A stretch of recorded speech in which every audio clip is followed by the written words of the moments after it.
It's the hot ones talking, baby.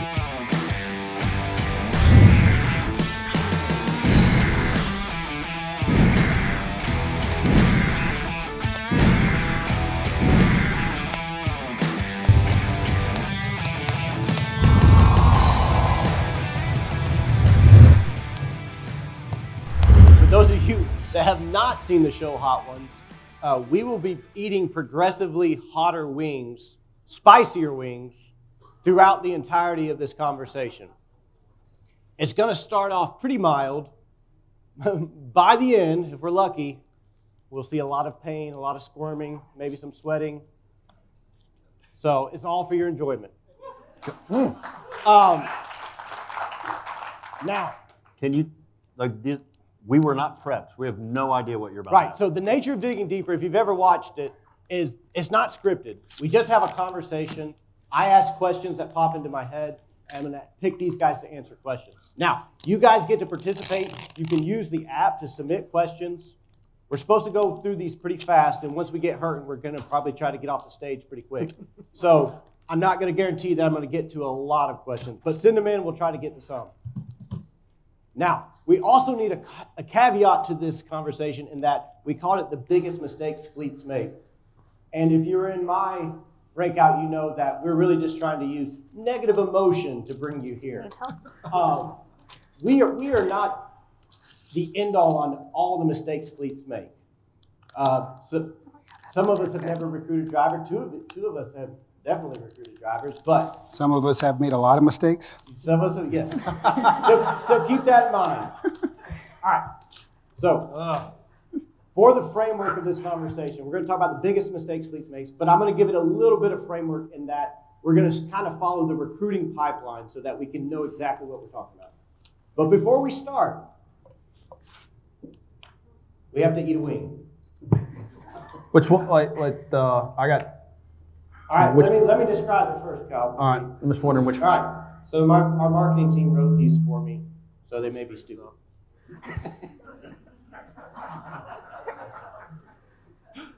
All right, Howler Monkey with a Scoville level of 600.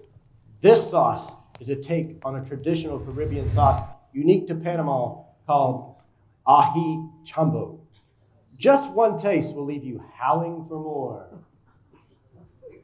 All right, so with that being said, we're going left to right, correct? Yeah, start at the celery. Start at the celery, take a big bite. Eat the celery? I got this, baby. You got chicken out. The whole wing?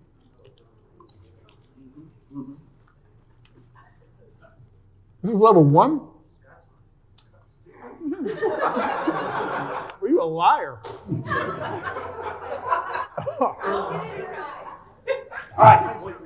You're a liar. So don't touch your face.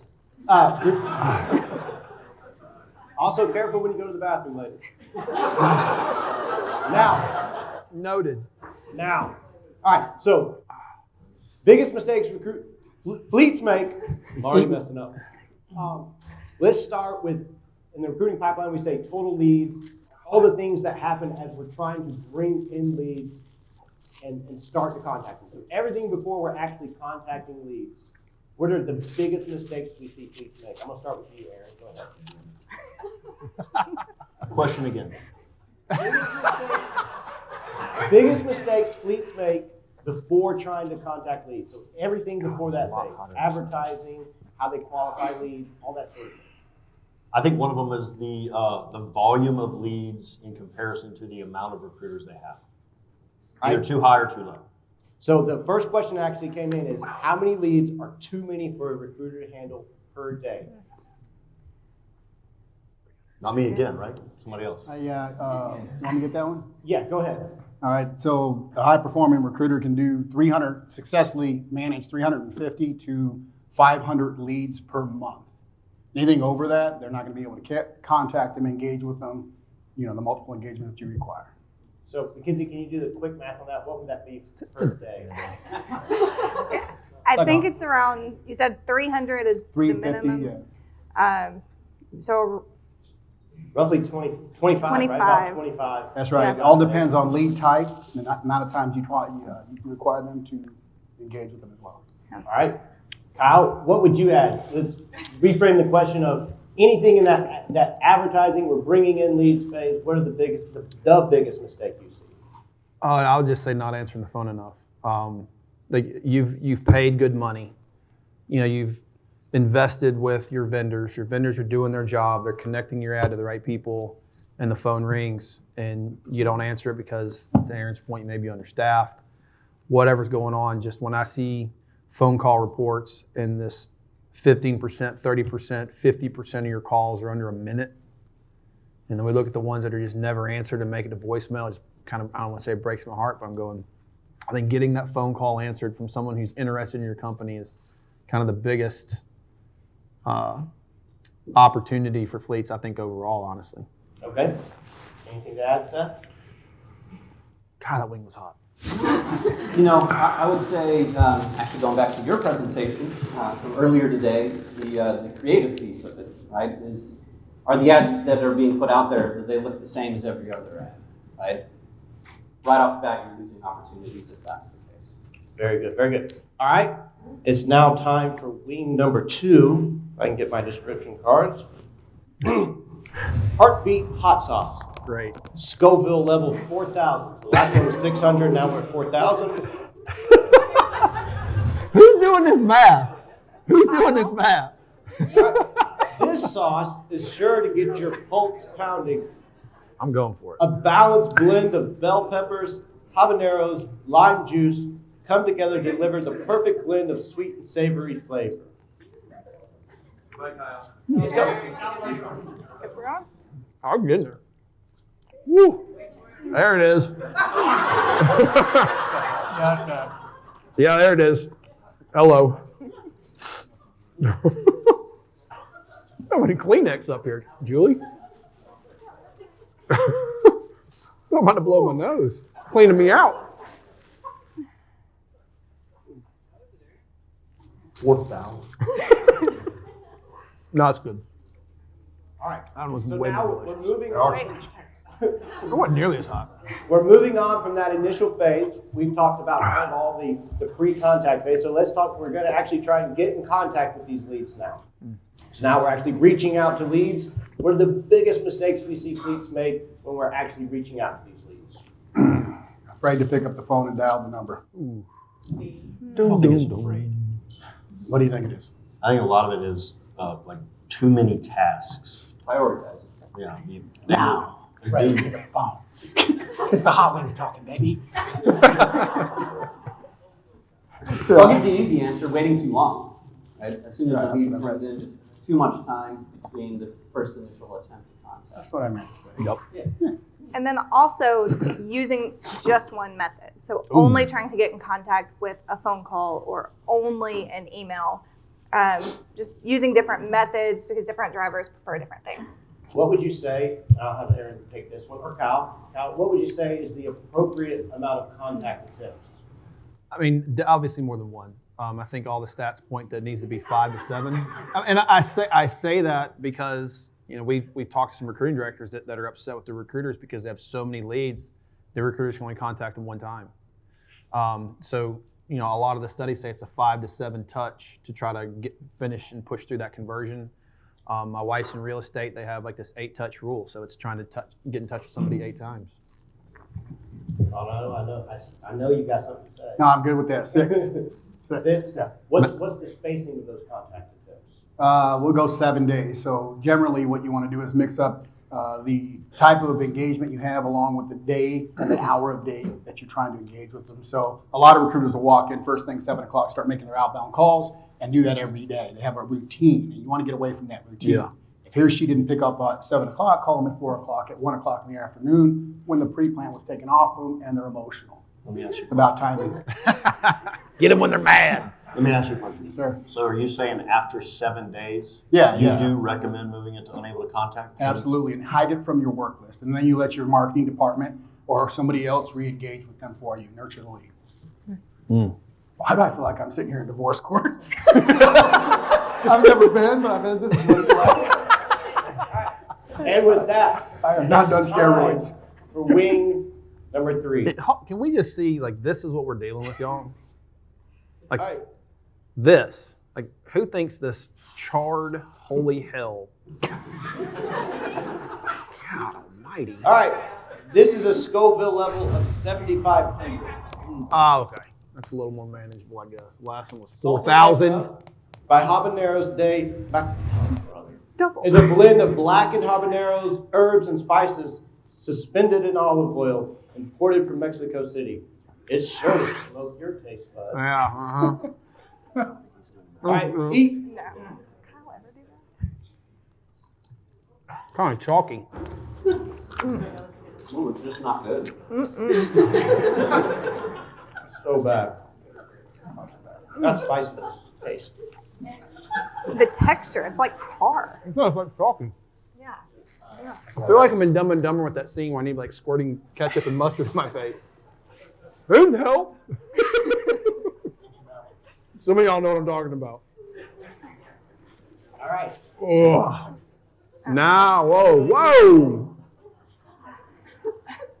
All right, Now- so we talked Now we're getting there. We've talked about getting all the leads in. We've talked about trying to contact the lead. Let's talk about qualifying leads. We have too many unqualified leads. What are the mistakes we're making there? Let's start with McKinney. Okay. We don't track why they're disqualified, and not in enough detail that we can actually do something meaningful with it. So we really need to be looking at each source and all the disqualifications that came from that source and get to some specific details. Beth, can you tap on what you say now? What was it? I got the hiccup. Got him. So we got too many unqualified leads. McKinney said we're not labeling those leads with enough detail to actually make it active. So Okay. take it from there.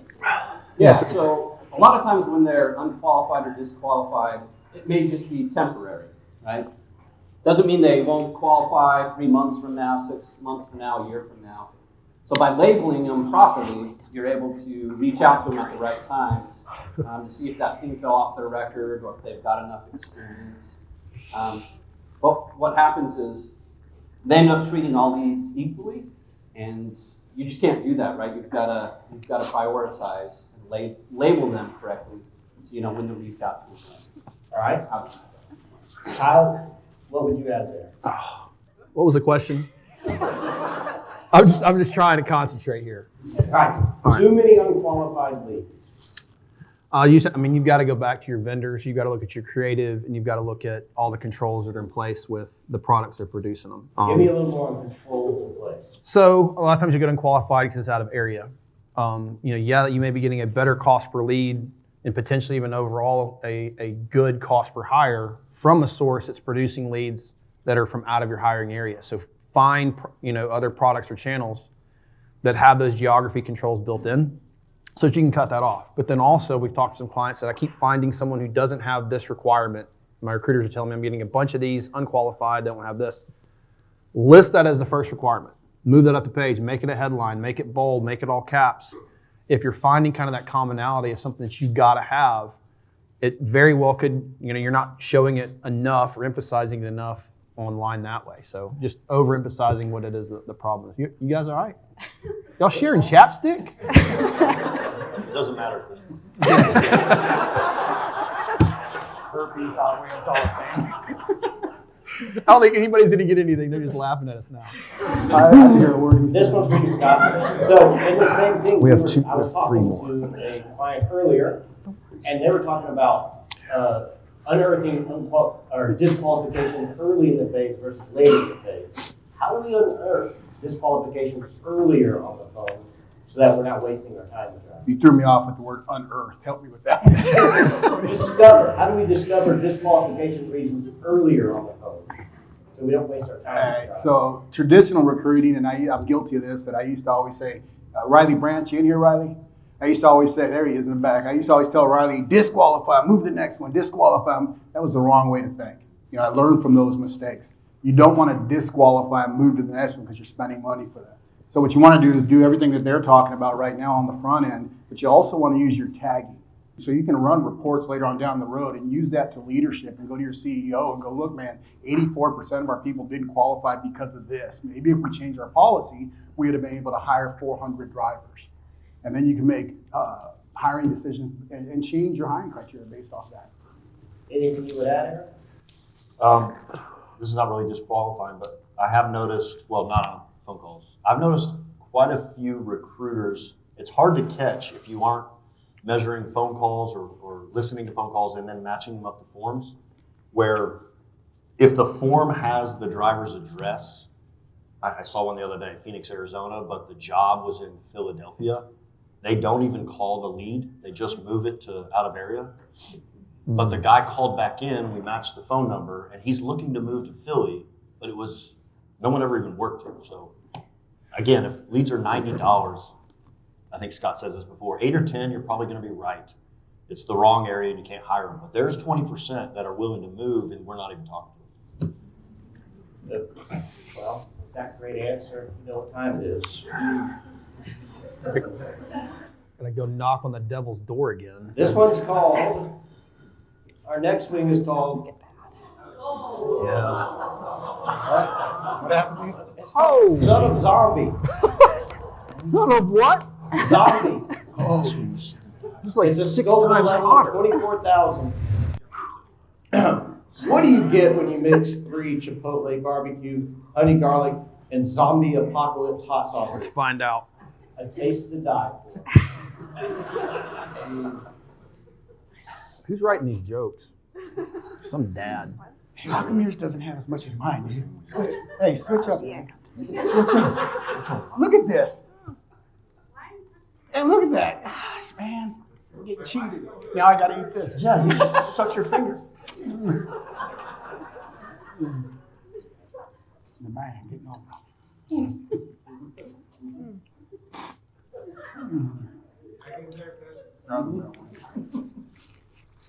Alright, you guys ready? Everybody good? The next one. That isn't nearly as hot as the other That ones. wasn't as hot. Alright, Although it's hitting a little bit later. Yeah, it's one of those ones that gets on you late. alright, so now in the phase.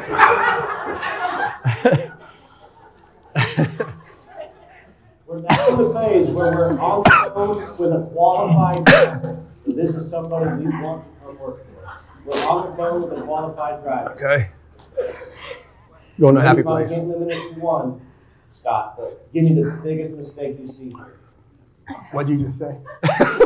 Just say it again. Speak that in. We're on the phone with a qualified driver. What's the biggest mistake you see people make? I know.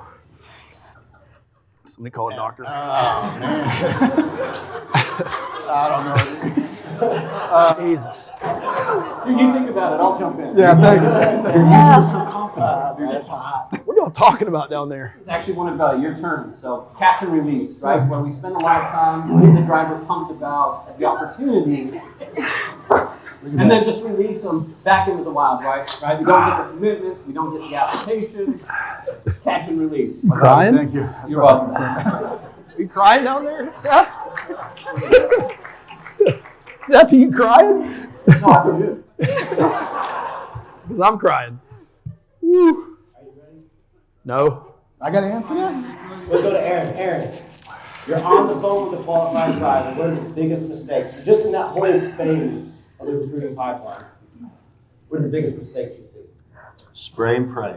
That's another one too. Oh, yeah. Instead of asking questions what they're interested in and covering motives, why you calling, what are you looking for, they just shoot off a bunch of benefits. Similarly, That was easy. Go ahead, Mackenzie. similarly, another one of Scott's terms is what's in it for me. You're thinking about what's in it for me as the recruiter, not what's in it for the driver. You okay? Maybe. My throat hurts a little bit. I think to a lot of the points of my comrades to the right, it is, just jumping right into I'm a little dizzy here. Blue Whitehead. No, but getting right into the benefits and requirements and just doing 4 minutes of talking. I remember listening to some calls for a client, and recruiter talked for 4 minutes after they talked to somebody that got through, a brief overview, XYZ, and you could tell this is should be a good call. The recruiter just talked for 4 minutes. Like, I literally was just staring at my screen, listening to the call, and shut up! Ask the guy a question. So, just kind of building rapport, uncovering their motives and things like that are really important on the Let front me end. ask you this, and whoever wants to jump in, whoever's able to jump in. Yeah, that's a shorter answer. How important within this phase is it that we're going back and listening to phone calls? I think it's So critical. important. Critical. Two I mean, more. it's important. Can anybody get one It's more? very important stuff. Next question. Give me just some ice It's cream. important for this phase, but really it's important for any phase that involves a phone call, because sometimes there's a problem with our process, like maybe it's just a glitch in our phone system and we're not even aware of it. And we're just getting a lot of missed calls or dropped calls or 1 minute calls, and it's not even because of our recruiters, it's because our phone system just went kaput. That's a great point, Mackenzie. And there's actually some friends of mine in here that will testify to this. As we listened to their calls, we found out that their own phone systems were routed incorrectly, going to individuals that have been gone. I didn't say raise your hand, Hogan. That were going to IT, who's been gone for 3 months, and so hundreds of calls are going to those. And they're not the only carrier. That it happened to me. It happens to everybody. So listening to calls is crucial. One thing that's interesting too when you listen to phone calls is if you were to maybe just listen to the recruiter piece and block out the driver piece, it would sound like you're potentially listening to the same call over and over and over and over again. It means we're not personalizing that interaction at all. And so we're losing an opportunity there, right? If we're approaching every phone call the exact same way, we're not customizing it. All right, moving on, David. Let's go. That's very good. James, it's time for the one we've all been worried about. Yeah, this is a lie right here. I'm not tapping out. It's a matter of pride now. I believe I have the right one. All right. Los Calientes, Scoville level, 36,000. What maximum flavor with a pleasing heat? No. This is the sauce for me. It's Cali Mex flavor blend brings the heat. That's pretty chunky there. Let's go. Are we doing this like 1, 2, 3, go, or? Like y'all cheered me on.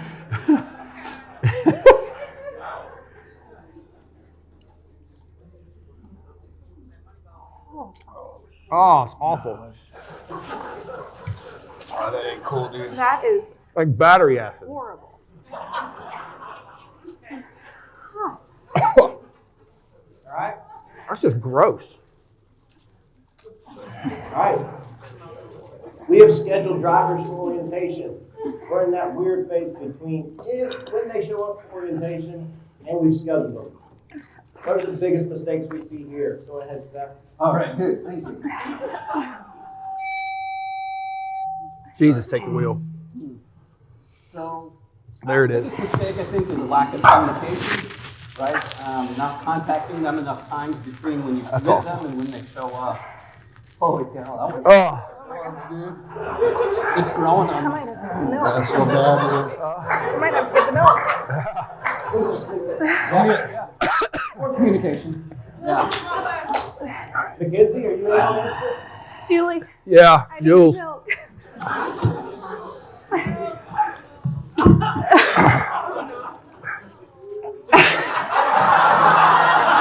Hey, make it a double.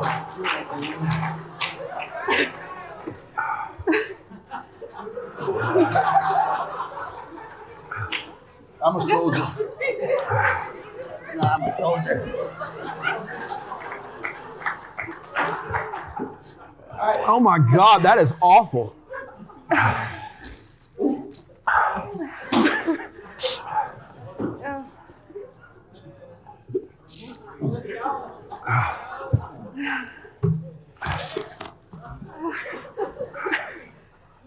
That's crazy. Oh, that was bad. Don't we have HR at Randall-Reilly? Can we do something about this? All right. I don't think anyone This is has any cruel. more on that phase. So we will end it What? with the last wing here in a second. No, we're not. That's horrible. In closing, This isn't helping. across the entire pipeline, what is the biggest mistake? If you could pick one of them, what is the biggest mistake? Everybody has to give one. Go ahead, Kyle. Answer the phone. Answer the phone. Mackenzie. Not coaching your recruiters regularly. Aaron. What was the question? Biggest mistake overall. Hurry up. Is there a doctor? Not using their ATS well. Seth. Not asking questions, just telling. Scott. Not coaching their recruiters. Yeah, not coaching the recruiters. Dude. All right, guys. Just. You know what that means? We're to the final wing. We're not. Final wing. By Tapping the out. way, in the show, you can bow out at any time. That's it. You can bow at any time, but it is now time for our final wing. Give me a Snickers or something, Can Julie. you bring those up? Yep. Can we have a Yeah, beer? can we get We just Give me a have them up Snickers. there? Something. Black garlic. I'm After, done. I'm talking about after I take a bite of it. Okay. I'm not taking a bite. I'm finito. You're not taking a bite, dude? Yeah. With a Scoville level of 71,000. Start with the world's hottest pepper. Napkins. Add black garlic and a pinch of maple. Thank you. What do you get? A killer sauce, perfect for our live finale. I don't know. Listen, anybody can bow out at any time, no shame, but Good. since I am the host, Oh gosh. Yeah. Good.